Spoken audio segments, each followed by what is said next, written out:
So there's so many things that we got going on here that I just can't film it all. But this is the hay spear. We built this. Cody did the welding on it. A couple of things I didn't like what he did, but that's just life. But for the most part, we have these upper stabilizers. Whether we leave them on there or not is yet to be seen. They're generally...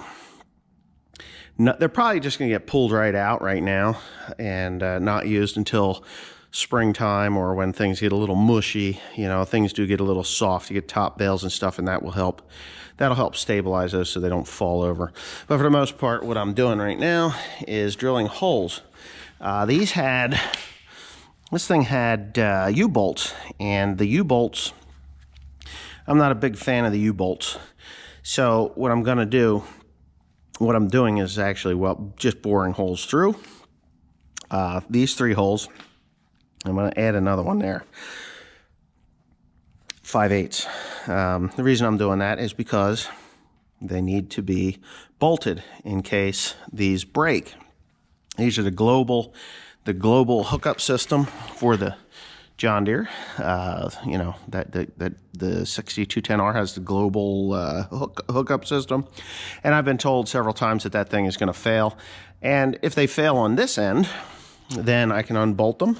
And which the amount of bales that we deal with, yeah, if they do fail, then that's just going to be the long and the short of it. Just throw them away, put brand new ones on, and call it a day. Just bolt them up, no big deal. So I was going to weld them, but I decided I'd change my mind. I didn't feel like welding them just because of that problem. And Crazy Asian just showed up in her little blue chariot. So she's going to come in and life will be more fun. So I'm going to do this and I'll put you here. And then she doesn't know that we're filming, right? So I'll do this. Maybe Wedward is coming. I don't know. You're going to get my backside.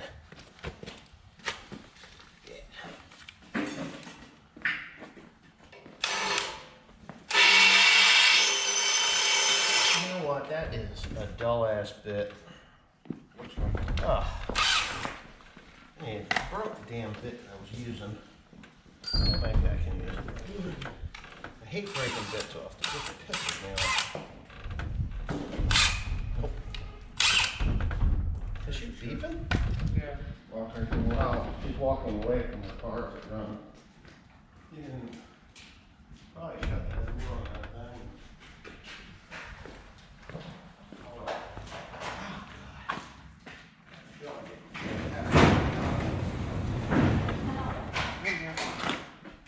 Oi, Kano! Hey, Filipina.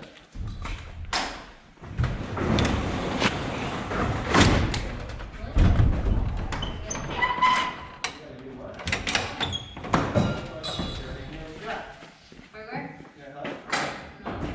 What's up? You need something bad. I'm filming you. Bullshit. You took your shit. You don't want to give me kisses? No! So I've got the abuse on tape now. I should probably call the police. Go call the police. You think I care? Just a little cry on the woman. They'll be like, oh, we believe her.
Okay, so here it is. This is the last bale spear you'll ever buy if I decide to go into manufacturing of these things. A couple things I would change.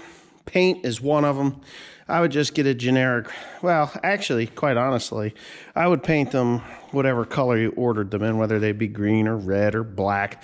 I'd probably just go with a black overall, just because John Deere can't bust me for painting them green, and Case and New Holland can't bust me for painting them red, you know, so then you've got this. Now, I'm going to explain a few things about this thing before I do. I'm going to explain a few things about this thing so that you understand why, like the devil horns on the top, they're not coat hangers. There's a couple things that I would have done a little differently on this than what Cody did, but I just let him go to do things as he pleased. Now, I did want him to do something slightly different than what he did here, but he did it, and we just overcame, and it was a positive thing. Right here, these mounts, these are thick-ass 8-inch channel pieces. I'll show you on the back side here, on the front side of them. So there's 8-inch channels, so he could weld on the inside all the way around, both top and bottom, and that worked out just fine. I did that because these were only supposed to be like 2 feet. He made them a little too tall, and what I wanted to do was, if you see here, they would flip between. This is where a U-bolt would go, and this is dry already. Can you believe that? I just painted this like 10 minutes ago. Wow, that's crazy. It's not even tacky. It's pretty dry. I ought to just put it right on the machine so that Dad can go to work in the morning. This will be the first that he uses it. But anyways, that worked out pretty good anyway. It's stronger, more durable that way. I think it is. He put them right along the edge of the channel, which is to me is good. Probably could have got away with a 4-inch channel in there, heavy 4-inch channel, or 6, you know, made it that way. But with the different widths of different hookups in different loaders, that would probably work out much better that way. You know, you just drill the holes, bolt it fast, and you're good. Now, what I would have done differently, and I thought I had explained it to him before he started welding, was this piece here. I didn't want him to cut 2 different pieces here. I wanted that to be one solid piece. That up right there and that up right there. And then, of course, this up right here would have had to been split, you know, to make up the center. And that's all just for strength and durability. But he did it that way, and that's fine. And for me to overcome the weakness of that weld, I had Grant cut these flat plates, and he capped that, which is good because I hate open-ended stuff. But I had Grant cut these plates on all of this to gusset them all together so that it would be really, really strong. Yeah, and the top piece, I wanted the top piece to be at least, you know, in that 6.5, 7 foot range, because those bales are 3 feet tall. All right, 3, 6, 9, 9 feet. Well, you don't ever grab the bales at the very bottom of the bale. You generally go to the middle of the bale and you stab it in the middle of the bale. So you're 3 feet. This is the middle of the second bale, right about here. And then the third bale, yeah, the middle of the first bale. So here's the bottom. Here's the second bale. The middle of the second bale will be here where that spike is. And then you've got that. And then, of course, these go clear up a little bit above the middle of the third bale. These pieces here have a purpose, not to hang coats on, but to turn the bales. So if you're up against the truck and the bale is not quite where you want it, you can put this little horn, as we call them, and these work really well. I mean, if you don't know, they do work very, very well. They don't have to be as tall as these are, but I had them make them that tall because I wanted that to stop a bale if it was going to flip over backwards onto the front of the tractor. So anyways, you put this into the bale and you push, and it grabs it enough, and you can push the bale around the way you want it to go. And that works really well. We did this for visibility, and these for stability in the second bale. Dad wants me to pop these out. I want to leave them in and see where they go. Personally, I think they should stay, but he wants them out. I'm going to pop them out. You know, no big deal. They're there for just in case. You know, just in case. Actually, what I'd like to do is cut them off. you know, like cut them off there so that they just grab that second bale. But anyway, yeah, that's how it works. That's what it is.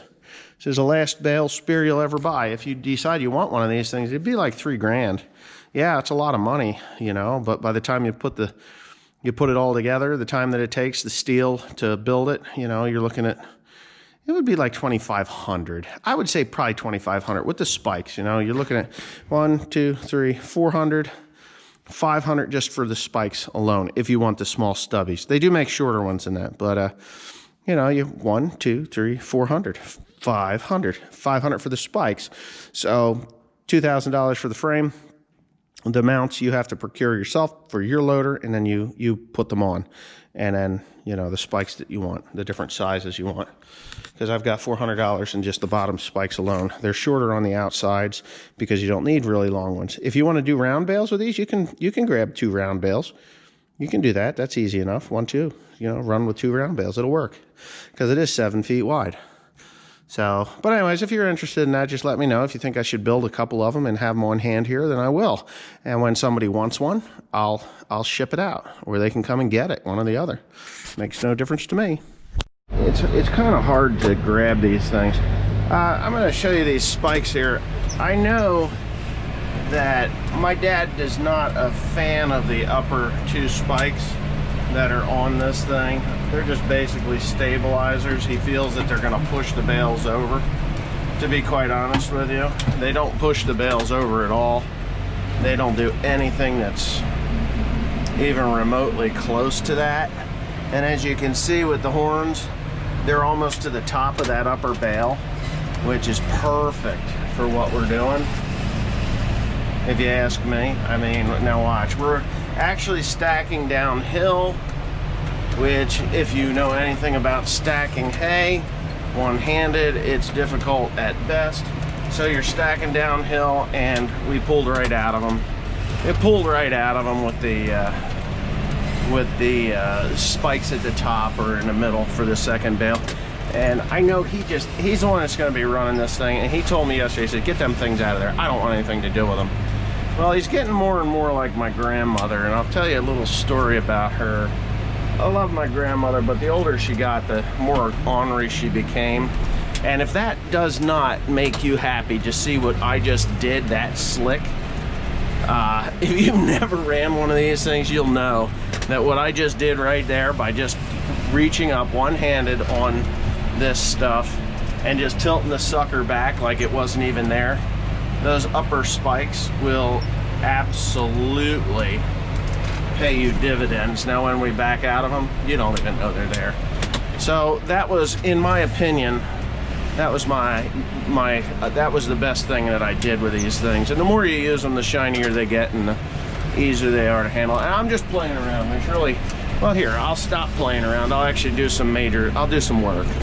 All right, so back here we've got second cut that is marginal. You can see it's all caramelized. It's a mess. The bales are kind of like just being total assholes, you know. And they want to lean over there. They've fallen over, and they're over the hill here.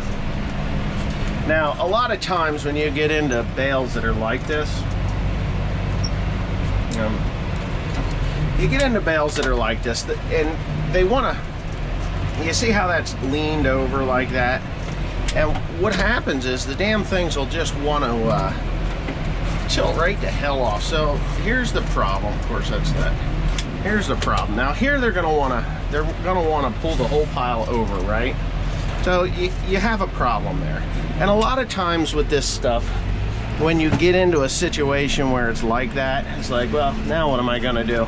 The bales are leaning, and I can pick up 2 or I can pick up 3 or whatever. Well, I'm just gonna move these over here. All right, what I'm gonna move this guy here. All right, because now it's out of my way.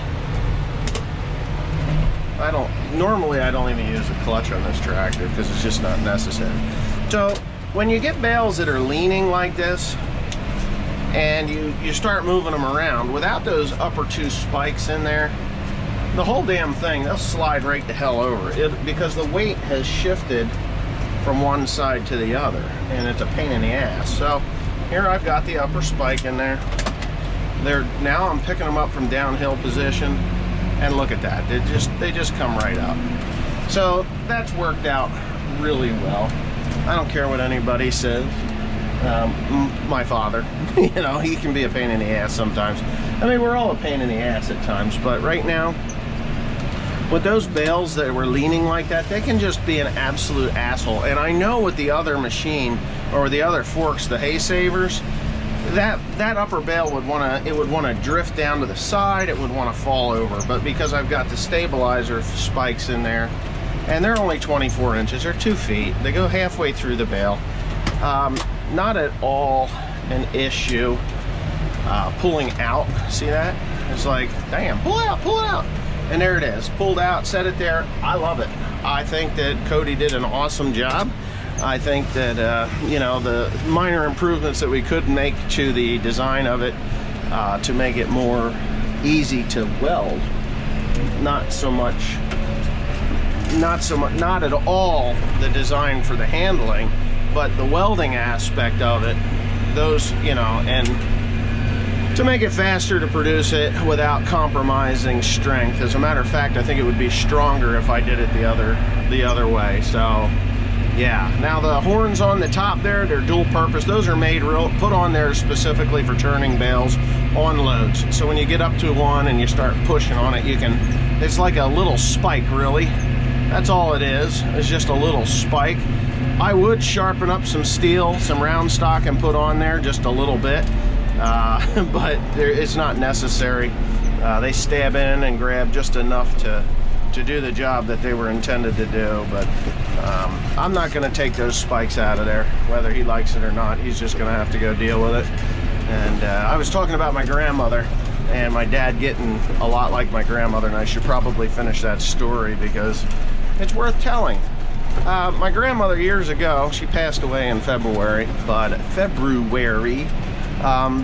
my grandmother years ago, we were going to have Thanksgiving dinner, and everybody wanted to deep fry the turkey, right? Deep fry the turkey. Everybody wants a deep fried turkey. I don't mind a deep fried turkey. I actually kind of like the idea of deep fried turkeys. But so when you got a deep fryer, what are you gonna do? You're gonna not just deep fry a turkey. You're gonna deep fry French fries and things like that. So my dad's like, well, we're gonna cut these French fries up and we're gonna have them on Thanksgiving. And she pitched such a fit that Thanksgiving dinner got called off. And it kind of pissed me off because I like French fries, you know. But my grandmother was old and she's set in her ways, and she was not going to have anybody eating French fries on Thanksgiving, even though, yeah, maybe it's odd, but what's the difference? French fries, mashed potatoes, what's the difference? You know, it didn't really matter. So to me, and it's like these forks. My dad, he told me flat out, he says, I'm not even going to run that thing if you don't take those upper spikes off of there. And I was like, well, you're not even going to try it? No, I won't even run it. You can load loads. And it just puts me in mind of that Thanksgiving dinner when she freaked out over French fries without ever even just saying, hey, you know what? You can eat the damn French fries. I'm not going to eat them. But what I just did right now with those extra spikes on there, you don't even know they're on there. You will notice it later, but you don't. I think you don't know they're on there in a negative aspect, I should say. You know, to the positive, they're great. I love them. I think they're perfect. To the negative side of it, I don't think there's much of a negative side of them. We'll find out though. But because they're so short, and once they shine up and that paint gets off of them, they'll slide in and out of there like slickery stuff. So I would have thrown some graphite on them, but it wasn't even necessary. So there you go. Thanks for watching.